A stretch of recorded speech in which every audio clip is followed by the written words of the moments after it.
Hi everyone, welcome to Sham Institute. Daily current అఫైర్స్లో భాగంగా ఈరోజు ఉన్నటువంటి ఇంపార్టెంట్ కరెంట్ అఫైర్స్ ఏమని ఒకసారి చూద్దాం. సో ఫస్ట్ వన్ చూసినట్లయితే విపక్షాల తదుపరి భేటీ 31 కానివ్వండి 1 కాని ఉండబోతుంది అని చెప్పేసి న్యూస్ రావడం జరిగిందండి. అంటే విపక్షాల భేటీ అంటే ఇటీవల కాలంలో మనం చూసినట్లయితే ఈ విపక్ష పార్టీలన్నీ కలిసండి ఏవైతే బీజేపీని ఓడించడానికి మొత్తం 26 పార్టీలు ఒక కూటమిగా ఏర్పడి ఇండియా అనే పేరు పెట్టుకొని రానున్న ఎన్నికల్లో బీజేపీని ఓడిస్తాము అని చెప్పేసి బీజేపీ చేస్తున్న ప్రజా వ్యతిరేక కార్యక్రమాలని ప్రజల ముంగిట్లోకి మేము తీసుకెళ్తాము అని చెప్పేసి కలిసికట్టుగా మేము పనిచేస్తాము అని చెప్పేసి ఇండియా అనే ఒక కూటమిగా ఏర్పడటం జరిగింది. సో ఖచ్చితంగా రాబోయే ఎగ్జామ్లో దీని యొక్క మొట్టమొదటి సమావేశం ఎక్కడ జరిగింది, రెండవ సమావేశం ఎక్కడ జరిగింది, మూడవ సమావేశం ఎక్కడ జరిగింది అనే అంశాల మీద బిట్ అడగడానికి ఆస్కారం ఎక్కువగా ఉంటుందండి. సో అందువల్ల దీనికి సంబంధించి ఇండియా అంటే ఫుల్ ఫామ్ ఏంటి, దాంట్లో మొత్తం 26 పార్టీలు ఉన్నాయని చెప్పేసి డిస్కస్ చేసుకున్నాం. సో దాంతోపాటుగా మొట్టమొదటి సమావేశం ఎక్కడ జరిగిందో కూడా మనం ఇక్కడ డిస్కస్ చేద్దాం. సో ఇది మనం చూసినట్లయితే ఏదైతే ఒక భాజపాను ఓడించే లక్ష్యంతో ఇది ఇండియా అనే పేరుతో ఏర్పడింది అని చెప్పేసి మనం మాట్లాడుకున్నామండి. సో ఇండియా అనే పేరుతో ఇది ఏర్పడింది. సో గత నెలలో అంటే రెండవ సమావేశం అనేది బెంగళూరులో నిర్వహించారండి, కర్ణాటకలోని బెంగళూరులో నిర్వహించారు. సో ఆ తరువాత మనకి మూడవ సమావేశం అనేది ముంబైలో నిర్వహించబోతున్నారు. మరి మొట్టమొదటి సమావేశం ఎక్కడ నిర్వహించారు, ఎగ్జామ్ పాయింట్ ఆఫ్ వ్యూలో ఖచ్చితంగా ఎగ్జామినర్ అడగడానికి ఆస్కారం ఉందండి. సో దట్ ఈస్ బీహార్ పాట్నాలో నిర్వహించారు మొట్టమొదటి సమావేశం. మరి ఇండియా అంటే ఫుల్ ఫామ్ ఒకసారి చూద్దామండి, ఎగ్జామ్ పాయింట్ ఆఫ్ వ్యూలో అడగడానికి ఆస్కారం ఎక్కువగా ఉంటుంది. సో మనకి ఇండియా అంటే ఫుల్ ఫామ్ ఏంటో చూద్దాము. సో మనకి Indian national development inclusive alliance అని చెప్పేసి అంటామండి. So I means Indian, I means Indian, N means national, D means development, I means inclusive, A means alliance అండి. ఒకవేళ ఎగ్జామ్లో కొంచెం కష్టంగా అడగాలి అంటే I means second I means what అని చెప్పేసి అడగొచ్చు, లేకపోతే ఏ అంటే ఏంటి అని అడగొచ్చు, లేకపోతే ఎన్ అంటే ఏంటి అని కూడా అలా కూడా అడగొచ్చండి. సో అందువల్ల మనం పూర్తిగా గుర్తుంచుకోవాలి, మొత్తం 26 పార్టీలతో దీన్ని ఏర్పాటు చేయడం జరిగింది. అయితే ఈ పేరు మీద కొంత వివాదాస్పదం కూడా ఉందండి. సో ఏదైతే కొంతమంది ఇండియా అనే పేరు పెట్టడం కరెక్ట్ కాదు, మన భారతదేశాన్ని కూడా ఇండియా అంటారు కదా, సో అది మన భారతదేశానికి కొంత నెగిటివ్ ఇంపాక్ట్ పడే అవకాశం ఉంది అని చెప్పేసి కొంతమంది సుప్రీంకోర్టును ఆశ్రయించిన సందర్భం కూడా ఉంది. సో అందువల్ల దీన్ని ఫుల్ ఫామ్ మనం గుర్తుంచుకోవాలి. మొత్తం 26 పార్టీల కూటమి అండి. మొదటి సమావేశం పాట్నా బీహార్లో జరిగింది, చాలా ఇంపార్టెంట్, ఎగ్జామ్లో అడగడానికి ఆస్కారం ఉంటుంది.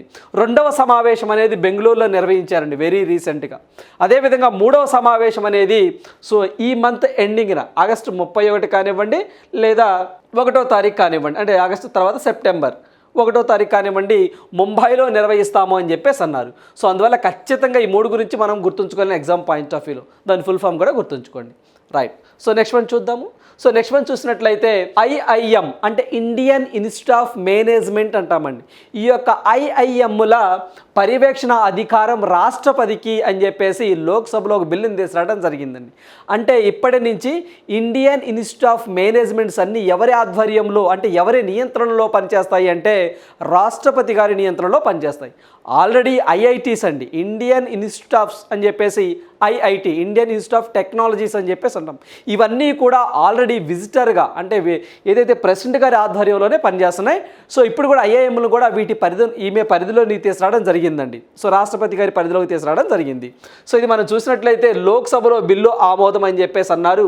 దీంతో వాటి నిర్వహణను పర్యవేక్షించే అధికారము, డైరెక్టర్ల తొలగింపు, సెలక్షన్ కమిటీలో సభ్యులను నియమించే అధికారం కూడా మొత్తము రాష్ట్రపతికే ఉంటుంది. సో మనం ఇది కరెంటు పాలిటీలో లింక్ చేసుకొని చదువుకోవాలండి జనరల్గా. సో వెరీ ఇంపార్టెంట్ అండి.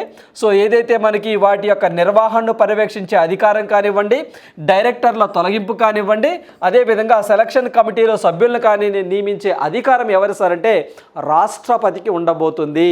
సో అదేవిధంగా ఇప్పటికే ఐఐటీలు కానివ్వండి, ఎన్ఐటీలు కానివ్వండి రాష్ట్రపతి విజిటర్గా ఉన్నారు. సో ఆల్రెడీ ఉన్నారండి. సో మరి ఇప్పుడు ఐఐఎంలకు కూడా రావడం జరిగింది. మరి మన భారతదేశంలో మొత్తం ఐఐఎంలు ఎన్ని ఉన్నాయి సార్ అంటే 20 ఉన్నాయండి, 20 ఉన్నాయండి. సో మొత్తము 20 ఉన్నాయి, గుర్తుంచుకోండి. ఐఐఎంలు మొత్తం మన భారతదేశంలో ఎన్నిసార్లు అంటే 20 ఉన్నాయి. అయితే ఇప్పుడు రాష్ట్రపతి గారిని విజిటర్గా అంటే హెడ్గా వీళ్ళ యొక్క పర్యవేక్షణ అధికారం రాష్ట్రపతి గారికి కల్పించారు కాబట్టి సో ఏ చట్టాన్ని సవరణ చేశారు సార్ అంటే 2017 నాటి ఐఐఎంల చట్టాన్ని సవరించి ఈ యొక్క అధికారాన్ని రాష్ట్రపతి గారికి కల్పించడం జరిగింది. సో అందువల్ల ఇది కూడా ఎగ్జామ్ పాయింట్ ఆఫ్ వ్యూలో ఇంపార్టెంటే. 2017 నాటి ఐఐఎంల చట్టాన్ని సవరించారు. మరి భారతదేశంలో ఐఐటీలు ఎన్ని ఉన్నాయి సార్ అంటే ప్రజెంట్ 23 ఉన్నాయి, గుర్తుంచుకోండి 23 ఉన్నాయి. సో ఇటీవల కాలంలో మొట్టమొదటిసారిగా మన భారతదేశం నుంచి ఐఐటి మెడ్రాస్ అండి ఇటీవల కాలంలో సో మనకి ఏదైతే టాంజానియా కంట్రీకి సంబంధించి జాంజీబర్ అనే ద్వీపంలో దాని యొక్క మొట్టమొదటి క్యాంపస్ని పెట్టడం జరిగింది.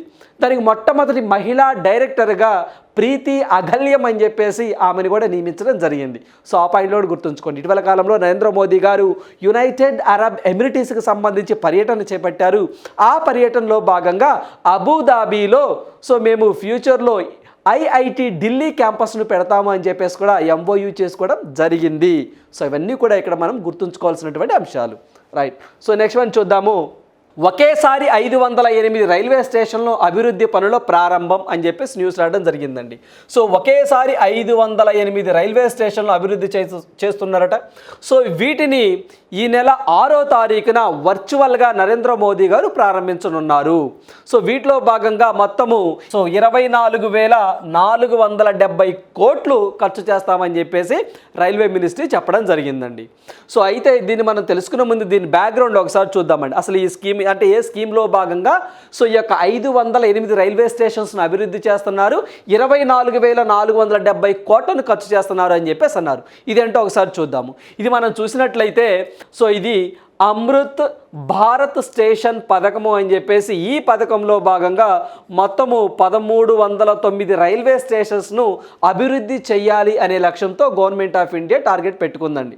సో మొత్తము 1309 రైల్వే స్టేషన్స్ను వాటిలో మొదటి విడతగా 506 రైల్వే స్టేషన్లు అభివృద్ధి చేయనున్నారు.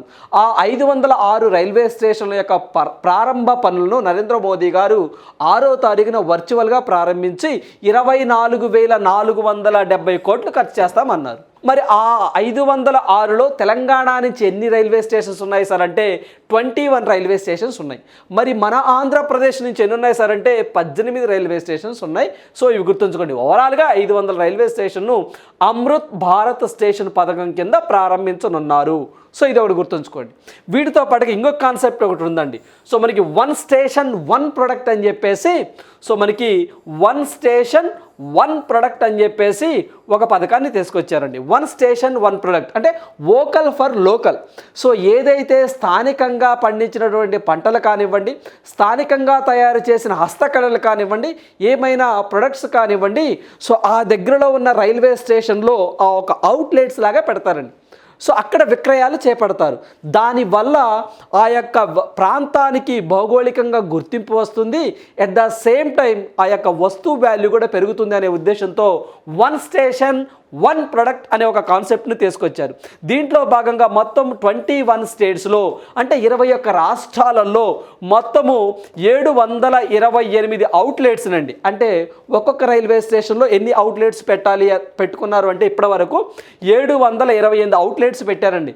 ఈ 728 అవుట్లెట్స్లో మొత్తము 700 ప్రొడక్ట్స్ వరకు ఉన్నాయి అని చెప్పేసి చెప్తా ఉన్నారు. అంటే మొత్తం 700 రకాల ఐటమ్స్ అనేవి సో విక్రయించడానికి సిద్ధంగా ఉన్నారు అని చెప్పేసి మనం గుర్తుంచుకోవాలి. దీంట్లో భాగంగా ఎప్పటి వరకు ఈ డేటా మే 1, 2023 నాటికి ఏదైతే 1 స్టేషన్ 1 ప్రొడక్ట్లో భాగంగా సో 728 రైల్వే స్టేషన్స్ని వీళ్ళు గుర్తించారు. వాటిలో ఎన్ని ప్రొడక్ట్స్ అంటే ఎన్ని అవుట్లెట్స్ అండి, అవుట్లెట్స్. సో ఎన్నిసార్లు అంటే మొత్తము 700 ప్రొడక్ట్స్ ఉంటాయి అని చెప్పేసి వీళ్ళు చెప్తా ఉన్నారు. సో ఈ పాయింట్ కూడా మనం గుర్తుంచుకోవాలి. అంటే ఫర్ ఎగ్జాంపుల్ ఏదైతే మన దీనికి సంబంధించి గుంటూరు రైల్వే స్టేషన్ తీసుకుందామండి. సో జనరల్గా గుంటూరుకి సంబంధించి చూసినట్లయితే గుంటూరు మిర్చికి ఫేమస్. సో ఆ మిర్చికి సంబంధించిన ఐటమ్స్ ఏమైనా ఉంటే ఆ రైల్వే స్టేషన్ నుంచి ఎక్స్పోర్ట్ చేస్తారు.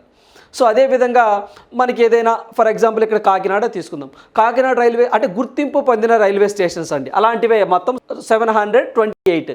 సో దాంట్లో కాకినాడ లేదండి. అంటే ఎగ్జాంపుల్ చెప్తున్నా. ఏదైనా ఒక రైల్వే స్టేషన్ నుంచి అక్కడ జనరల్గా పసుపు అండి, టర్మరిక్ పండిస్తారనుకోండి. సో అక్కడి నుంచి పసుపుని అక్కడ ఏదైతే అది లేఅవుట్స్లో అక్కడ పెట్టడం కానివ్వండి, అంటే అది క్వాలిటీ ప్రొడక్ట్ అన్నట్టు. ఆ యొక్క భౌతిక స్వరూపానికి అంటే ఆ యొక్క భౌగోళిక స్వరూపానికి సో అక్కడ అది బాగా ఫేమస్ కాబట్టి ఆ ఐటమ్ని అక్కడి నుంచి ఎక్స్పోర్ట్ చేయడం కానివ్వండి, లేదా అక్కడే విక్రయాలు జరపడం కానివ్వండి. అంటే చాలామంది రైల్వే స్టేషన్కి ట్రైన్ ఆగినప్పుడు దిగి కొనుక్కోవడం కానీ ఇలాంటివి చేస్తూ ఉంటారండి. సో ఆ కాన్సెప్ట్తో ఈ యొక్క కార్యక్రమాన్ని శ్రీకారం చుట్టడం జరిగింది. సో వీటితో పాటుగా ఇది కూడా గుర్తుంచుకోండి, ఎందుకైనా మంచిది. రైట్. సో నెక్స్ట్ వన్ చూద్దాము. సో నెక్స్ట్ వన్ చూసినట్లయితే ఎన్నికల్లో పోటీకి వయో పరిమితి 18 ఏళ్ళు అని చెప్పేసి న్యూస్ రావడం జరిగిందండి కరెంట్ ఈవెంట్లోకి. అంటే ఏదైతే మనకి పార్లమెంటరీ స్థాయి సంఘం ఉంటుందో ఆ పార్లమెంటరీ స్థాయి సంఘం వాళ్ళు చెప్పారు. సో ఏదైతే ఎన్నికల్లో పోటీ చేయాలి అంటే జనరల్గా లోక్సభ కానివ్వండి, అసెంబ్లీ కానివ్వండి, పోటీ చేయాలంటే కనీస వయసు అనేది 18 సంవత్సరాలు ఉంటే సరిపోతుందండి. ఇప్పుడు ప్రజెంట్ 25 సంవత్సరాలు ఉంది కదా, దాన్ని తగ్గిస్తే బాగుంటుంది కదా అని చెప్పేసి రెఫర్ చేసింది గుర్తుంచుకోండి గవర్నమెంట్ ఆఫ్ ఇండియాకి. సో అందువల్ల స్థాయి సంఘం సిఫారసు దేశంలో లోక్సభ, శాసనసభ ఎన్నికల్లో పోటీ చేసే అభ్యర్థుల వయో పరిమితి తగ్గించాలని న్యాయ సిబ్బంది వ్యవహారాల స్థాయి సంఘము పేర్కొంది. సో మరి ఎంతకు తగ్గించాలని చెప్పేసి అన్నదంటే సో 18 సంవత్సరాలకి తగ్గించాలి. ప్రజెంట్ ఎంత సార్ అంటే ఒక లోక్సభకు కానివ్వండి, లేకపోతేనేమో ఒక అసెంబ్లీకి కానీ పోటీ చేయాలంటే కనీసం 25 సంవత్సరాలు ఉండాలండి. సో ఇదొకటి గుర్తుంచుకోండి. మరి ఇటీవల కాలంలోనే సో మనకి జనరల్గా మ్యారేజెస్ విషయాలలో మేల్కి అయితే మాత్రం 21 ఇయర్స్ ఉండాలి, ఫిమేల్కి అయితే మాత్రం 18 సంవత్సరాలు ఉండాలి. సో ఇప్పుడు ఈ ఫిమేల్స్ యొక్క ఏజ్ కూడా ఈక్వల్ చేయాలి, వీళ్ళతో పాటు 21 సంవత్సరాలు చేయాలి మాకు కూడా అని చెప్పేసి డిమాండ్ ఉంది. అదొక పాయింట్ గుర్తుంచుకోండి. అట్ ద సేమ్ టైం రీసెంట్గా అలహాబాద్ హైకోర్టుకు సంబంధించి ఒక జడ్జి గారండి డాబ్రే గారు మాట్లాడుతూ సో మన భారతదేశంలో ప్రజెంటు ఏదైతే మనకి మ్యూచువల్ సెక్స్ ఏజ్ అండి, అంటే పరస్పర సహకారంతో సెక్స్ చేసుకునేటువంటి విధానం, సో దీని యొక్క ఏజ్ ప్రపంచంలోనే ఎక్కువగా మన భారతదేశంలోనే ఉందండి, 18 సంవత్సరాలుగా ఉందండి. దీన్ని తగ్గించే ప్రయత్నం చేస్తే బాగుండు కదా అని చెప్పేసి ఆయన అభిప్రాయాన్ని తెలిపారని చెప్పేసి మన కరెంట్ అఫైర్స్లో డిస్కస్ చేసాం. కొన్ని దేశాల్లో లైక్ జపాన్, చైనా లాంటి ఇటీవల కాలంలో సో 13 సంవత్సరాలు 14 సంవత్సరాలు తీసుకురావడం జరిగిందండి. అంటే పరస్పరంగా అంటే ఆ మేల్కి ఫిమేల్కి ఇష్టం ఉంటే పరస్పరంగా సెక్సువల్గా పార్టిసిపేట్ చేయొచ్చు అని చెప్పేసి ఇటీవల కాలంలో చట్టాలు తీసుకురావడం జరిగింది. సో దానివల్ల నేరాలు కూడా కొన్ని తగ్గుతాయని, సో సుప్రీంకోర్టు ఆఫ్ ఇండియాలో కేసులు కూడా కొన్ని తగ్గుతాయని చెప్పేసి వాదన ఉంది. At the same time negatives కూడా ఉంటాయి. రైట్, ఈ పాయింట్ ఒకటి గుర్తుంచుకోండి. నెక్స్ట్ వన్ చూద్దాము. సో మనకి ఇక్కడ ఎన్ఎండిసికి కొత్త చిహ్నం అని చెప్పేసి న్యూస్లో రావడం జరిగిందండి. సో మనకి ఎన్ఎండిసి అండి, ఎన్ఎండిసి ఇక్కడ మీరు లోగో చూస్తున్నారండి. సో అంతకుముందు వేరే లోగో ఉండేది, ఇప్పుడు కొత్త లోగో తీసుకొచ్చారండి ఎన్ఎండిసికి. అసలు ఎన్ఎండిసి అంటే ఏంటో ఫుల్ ఫామ్ చూద్దాము. సో ఈ లోగో మార్చడానికి గల కారణాలు ఏంటో ఒకసారి చూద్దామండి. సో మనకి ఎన్ఎండిసి అంటే నేషనల్ మినరల్ డెవలప్మెంట్ కార్పొరేషన్ అని చెప్పేసి అంటాం. నేషనల్ మినరల్ డెవలప్మెంట్ కార్పొరేషన్ అని చెప్పేసి అంటాం. అయితే దీనికి సంబంధించి దేశంలోనే ఇనుప ఖనిజ ఉత్పత్తిలో అతిపెద్ద సంస్థ ఇనుముని ప్రొడక్షన్ చేస్తూ ఉంటుందండి, స్టీల్ని. దీన్ని చేసే పని ఏంటి అంటే ఏదైతే స్టీల్ని ప్రొడక్షన్ ఎక్కువ చేస్తూ ఉంటుంది, దీన్ని ఈ యొక్క కొత్త చిహ్నం లోగోను ఆవిష్కరించారు. ఎవరు ఆవిష్కరించారు సార్ అంటే ప్రజెంట్ మనకి స్టీల్ మినిస్టర్ అంటే ఉక్కు మినిస్టర్ సో మనకి జ్యోతిరాదిత్య సింధియా. సో ప్రజెంట్ ఎవరున్నారండి మనకి స్టీల్ మినిస్టర్గా జ్యోతిరాదిత్య సింధియా ఈ లోగోని విడుదల చేయడం జరిగింది.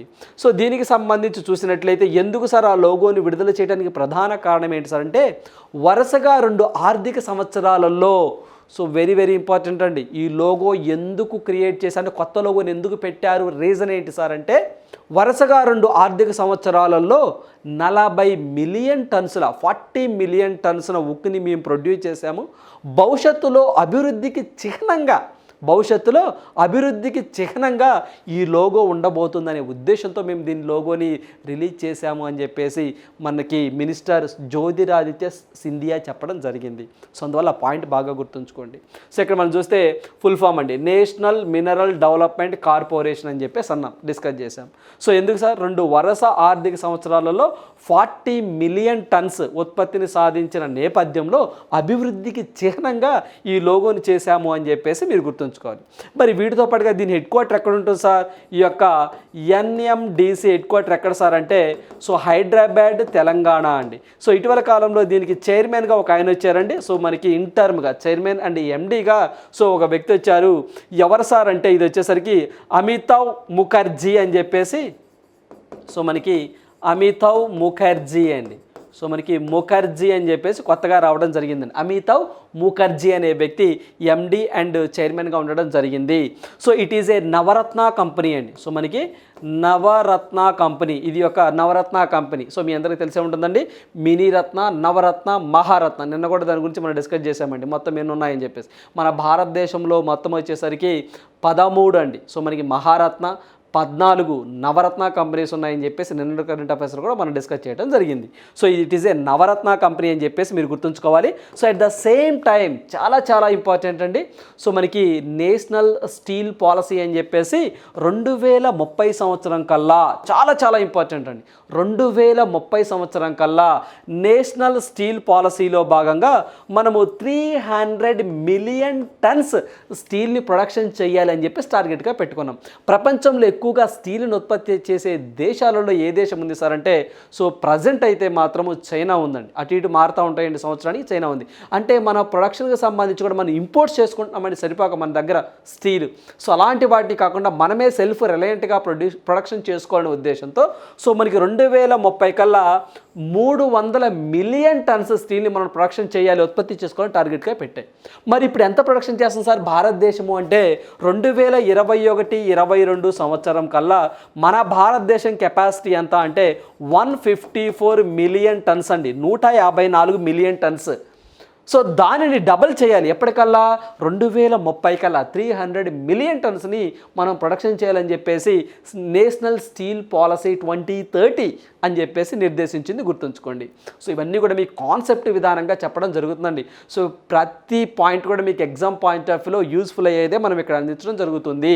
సో జనరల్గా హెడ్లైన్స్ చదువుకుంటూ వెళ్తే ఒక బిట్ టు బిట్ చదువుకొని సో అవి చదువుకోండి ఇవి చదువుకోండి అని కాకుండా మీకు ఓవరాల్గా ఇక్కడే చెప్పడం జరుగుతుంది. సో అందువల్ల ఖచ్చితంగా వీటి మీద మీరు ప్రతిదీ పిన్ పాయింట్ లాగా మీరు నోట్ చేసుకోండి. యాజ్ వెల్ యాజ్ సో మనం ఏవైతే పీడిఎఫ్లు ప్రొవైడ్ చేస్తున్నామో ఆ పీడిఎఫ్స్ కూడా ఉపయోగించండి. రైట్. సో నెక్స్ట్ మనం చూద్దాము. సో హనీవెల్లోనికి మైక్రోసాఫ్ట్ ఇండియా మాజీ ప్రెసిడెంట్ అని చెప్పేసి న్యూస్ రావడం జరిగిందండి.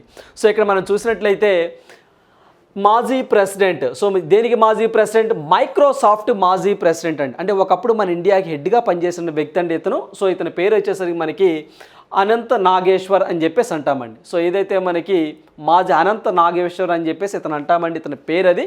సో మనకి ఎవరి ప్లేస్లో వచ్చాడు సార్ అన్నది అంటే ఇది వచ్చేసరికి బెన్ డ్రిగ్స్ స్థానంలో హై గ్రోత్ రీజియన్ పోర్ట్ఫోలియోకు ప్రెసిడెంట్ మరియు సీఈఓగా ఆయన నియమితులయ్యారు. సో ఇతని పేరు వచ్చేసరికి సో ఇతనేనండి, ఇతని పేరు వచ్చేసరికి అనంత మహేశ్వరి అని చెప్పేసి అంటామండి. సో మనకి అనంత మహేశ్వరి, సో మనకి మహేశ్వర్ అని చెప్పేసి అంటాను అనమాట, అనంత మహేశ్వరి అని కూడా అనొచ్చు. సో ఇతను మైక్రోసాఫ్ట్ ఇండియాకి రిజైన్ చేసి హనీవెల్ అనే కంపెనీ అండి, it is a so air స్పేస్కి సంబంధించి టెక్నాలజీ బేస్డ్ కంపెనీ అండి ఇది. సో దాంట్లోకి వెళ్ళిపోతూ ఉన్నాడు. అయితే ఇతని ప్లేస్లోకి ఇప్పుడు ప్రజెంట్ మన మైక్రోసాఫ్ట్ ఇండియా మైక్రోసాఫ్ట్ అధినేతగా అదేవిధంగా సౌత్ ఏషియన్ హెడ్గా ఎవరు రాబోతున్నారు సెప్టెంబర్ 1వ తారీఖు నుంచి అని చెప్పేసి మనము 2 డేస్ క్రితం కూడా డిస్కస్ చేసామండి. సో అతనే మనకి పునీత్ చందోక్ అని చెప్పేసి పునీత్ చందోక్ అతను రాబోతూ ఉన్నారు. సో అనంత మహేశ్వరి ప్లేస్లో పునీత్ చందోక్ ఎప్పటి నుంచి రాబోతున్నారు, 2023 సెప్టెంబర్ 1 నుంచి రాబోతూ ఉన్నారు. సో మనం లాస్ట్లో కూడా డిస్కస్ చేసామండి. అంతకుముందు కూడా మైక్రోసాఫ్ట్ 1975లో ఎస్టాబ్లిష్ చేశారు. దాని ఫౌండర్స్ వచ్చేసరికి Bill Gates and Paul Allen అనే వ్యక్తి ఇద్దరు ఉన్నారని చెప్పేసి, దాని ప్రధాన కేంద్రాలయం అమెరికాలో ఉంటుందని చెప్పేసి డిస్కస్ చేశాం. అదేవిధంగా మైక్రోసాఫ్ట్ అనగానే ఇటీవల కాలంలో ఇస్రో వాళ్ళతో టైఅప్ అయ్యారండి. స్పేస్ టెక్నాలజీకి సంబంధించి స్టార్టప్స్ను ప్రోత్సహించే భాగంగా వాళ్ళతో టైఅప్ అయ్యారని చెప్పేసి మైక్రోసాఫ్ట్ వాళ్ళు అని మనం డిస్కస్ చేయడం జరిగింది. రైట్. సో నెక్స్ట్ మనం చూద్దాము. సో కాంస్యంతో జ్యోతి జాతీయ రికార్డు అని చెప్పేసి చెప్తున్నారండి. ప్రపంచ విశ్వవిద్యాలయ క్రీడాకారులు ప్రజెంట్ చైనాలో జరుగుతున్నాయండి. ఆ చైనాలో జరిగేటటువంటి ప్రపంచ విశ్వవిద్యాలయ క్రీడల్లో ఈమె 100 మీటర్ల హర్డిల్స్లో పతాకం నెగ్గిన తొలి భారతీయ అథ్లెట్గా నిలిచారండి. ఈమె 100 మీటర్స్ అంటే 100 మీటర్ల హర్డిల్స్ ఫైనల్ రేస్లో సో ఈమె 12.78 సెకండ్లో పూర్తి చేసిందండి. సో ఇలా పూర్తి చేసి 3వ స్థానంలో నిలిచి కాంస్య పతాకాన్ని సాధించేసింది. ఇలా కాంస్య పతాకం సాధించడం మన భారతదేశం నుంచి ఈమె మొట్టమొదటి ఆమె. ఈమె ఏ రాష్ట్రానికి సంబంధించిన ఆమె అంటే ఏ రాష్ట్రానికి సంబంధించిన ఆమె ఏమంటే దట్ ఈజ్ ఆంధ్రప్రదేశ్ అండి. సో ఆంధ్రప్రదేశ్కి సంబంధించిన ఆమె. సో ఆల్రెడీ ఈమె రికార్డు ఒకటి ఉందండి, 12.82 సెకండ్స్లో జాతీయ రికార్డు ఉంది. ఆ నేషనల్ రికార్డుని బ్రేక్ చేసి ఇప్పుడు 12.78 సెకండ్లోనే సో మనకి 12.78 సెకండ్స్లోనే సో ఈ యొక్క విజయాన్ని సాధించి కాంస్య పతాకాన్ని తీసుకోవడం జరిగింది. ఏ స్టేట్ సార్ అంటే దట్ ఈస్ ఆంధ్రప్రదేశ్ అని చెప్పేసి గుర్తుంచుకోండి.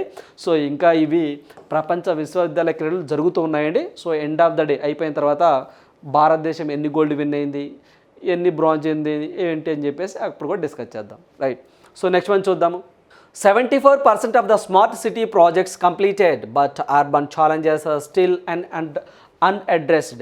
సో మనకి 74% అండి స్మార్ట్ సిటీ ప్రాజెక్ట్స్, అంటే స్మార్ట్ సిటీ ప్రాజెక్ట్ అని చెప్పేసి స్మార్ట్ సిటీ మిషన్ అని కూడా అంటామండి. ఈ స్కీమ్లో భాగంగా అంటే అర్బన్ ప్రాంతాలలో సో మనకి మౌలిక సదుపాయాల కోసము మనకి ఏదైతే స్మార్ట్ సిటీ మిషన్ అని చెప్పేసి 2015 జూన్ 25న సో ఈ యొక్క ప్రోగ్రామ్ని తీసుకురావడం జరిగిందండి, ఈ పథకాన్ని తీసుకురావడం జరిగిందండి. అంటే భారతదేశం వ్యాప్తంగా 100 నగరాలను స్మార్ట్ సిటీస్గా తయారు చేయాలనే ఉద్దేశంతో ఈ కార్యక్రమాన్ని ప్రారంభించారు. సో ఏంటంటే సో మనకి smart city mission full form కూడా ఇంపార్టెంటేనండి, SCM అంటాం, స్మార్ట్ సిటీ మిషన్. సో దీంట్లో భాగంగా ఈ యొక్క స్మార్ట్ సిటీ మిషన్లో భాగంగా సో ఈ స్కీమ్ని 2015 జూన్ 25న ప్రారంభించారు. దీంట్లో భాగంగా 100 స్మార్ట్ సిటీస్ని ఒక్కొక్క స్మార్ట్ సిటీకి 100 కోట్లు కేటాయిస్తారండి. 100 కోట్లు కేటాయించి అభివృద్ధి చేసుకోండి అని చెప్పేసి సో మనకి సెంట్రల్ గవర్నమెంట్ ఈ యొక్క స్కీమ్ని తీసుకురావడం జరిగింది. ఈ స్మార్ట్ సిటీ మిషన్లో భాగంగానే ఈ యొక్క 100 కోట్లు కేటాయిస్తారు. మరి యొక్క 100 స్మార్ట్ సిటీస్లో ఆంధ్రప్రదేశ్ నుంచి మీరు చూసినట్లయితే కాకినాడ, తిరుపతి, విశాఖపట్నం, సో విజయవాడ, లైక్ అమరావతి ఆ సరౌండింగ్ అండి. సో ఈ 4 పట్టణాలు స్మార్ట్ సిటీ కింద మన ఆంధ్రప్రదేశ్ నుంచి సో మనకి ఎంపికైనటువంటి ప్రాంతాలు. సో గుర్తుంచుకోండి. సో మరి వీటిలో భాగంగా చూసినట్టే 100 కోట్లు కేటాయిస్తారండి ఒక్కొక్క స్మార్ట్ సిటీకి.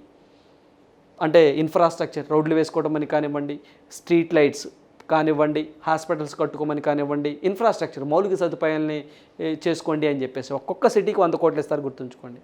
సో మరి ఇట్లా మొత్తం ఎన్ని ప్రాజెక్టులో ఈ యొక్క పనులు చేపడతారు సార్ అంటే 7,978 ప్రాజెక్ట్స్ అండి. అదే చెప్పాం కదండి.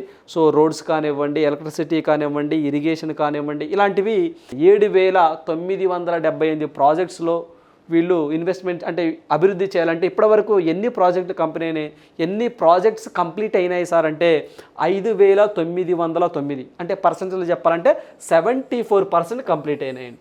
సో అందువల్ల డేటా రావడం జరిగిందండి. మరి ఈ యొక్క స్మార్ట్ సిటీ మిషన్ ఏ మినిస్ట్రీ కింద పనిచేస్తుంది సార్ అంటే ministry of housing and urban affairs. Present ఎవరున్నారు అంటే హర్దీప్ సింగ్ పురి అనే వ్యక్తి ఉన్నారండి. సో ఆ మినిస్ట్రీ కింద ఈ యొక్క స్కీమ్ అనేది రన్ అవుతూ ఉంటుంది. సో ఆ పాయింట్ గుర్తుంచుకోండి. మరి ఈ యొక్క స్మార్ట్ సిటీ మిషన్లో భాగంగా ఏ రాష్ట్రం ఎక్కువగా పనిలో పురోగతి సాధించింది అంటే దట్ ఈజ్ కర్ణాటక అండి. ఇప్పటివరకు అయితే మాత్రం కర్ణాటక గుర్తుంచుకోండి, కర్ణాటక.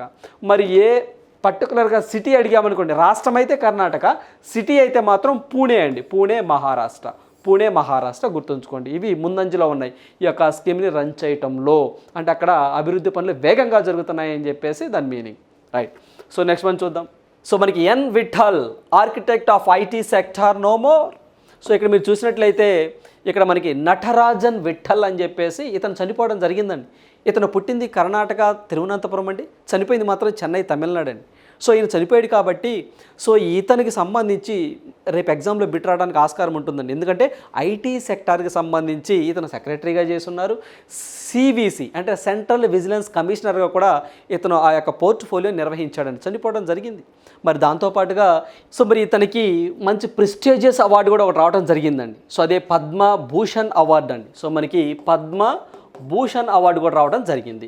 సో మరి ఈ పద్మభూషణ్ అవార్డు ఎప్పుడు వచ్చిందో తెలుసుకునే ముందర ఇతని గురించి ఒకసారి చూద్దామండి. ఇది మనం చూసినట్లయితే ఎన్ విఠల్ అండి. ఎన్ విఠల్ అంటే సో మనకి నటరాజన్ విఠల్ అని చెప్పేసి అంటాం, architect of IT sector no more. So with the passing of N Vittal, former telecom secretary and central vigilance commissioner అండి.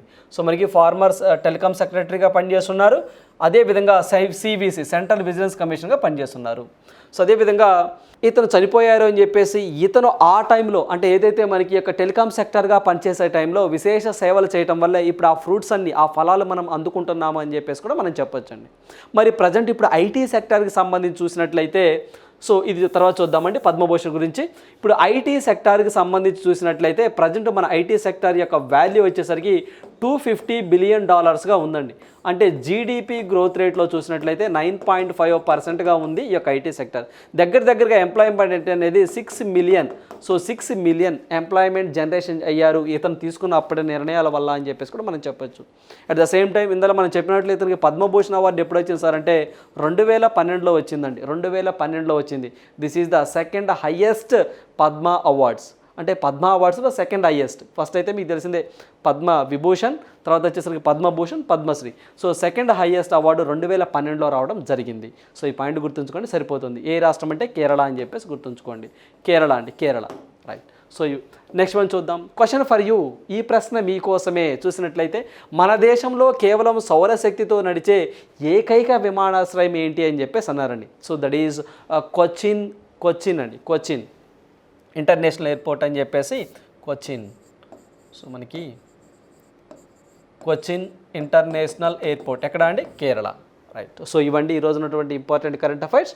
సో వీటితో పాటుగా నిన్న మన కరెంట్ అఫైర్స్లో అండి, సో మనం ఏదైతే ఈ యొక్క ఇంటర్నెట్ మొబైల్స్ వాడకూడదు, చైనా వాళ్ళు ఒక ముసాయిదాన్ని రూపకల్పన చేశారు అని ఆ కరెంట్ అఫైర్స్ చెప్తూ ఇటీవల కాలంలో సో మనకి యూనిసెఫ్ వాళ్ళు కూడా బడుల్లో అంటే స్కూళ్ళల్లో మొబైల్స్ వాడకూడదు అని చెప్పామండి.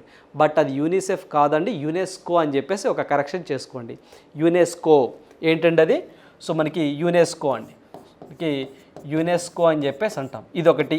At the same time Delhi బిల్లుకి సంబంధించి కూడా ఆగస్టు 3వ తారీఖు అని చెప్పేసి మీరు చిన్న కరెక్షన్ చేసుకోండి. అంటే ఢిల్లీ బిల్ అని చెప్పేసి నిన్న ఢిల్లీపై అధికారం ఎవరికి ఉంటుంది అని చెప్పేసి ఒక బిల్లుని తీసుకొచ్చారు కదండి.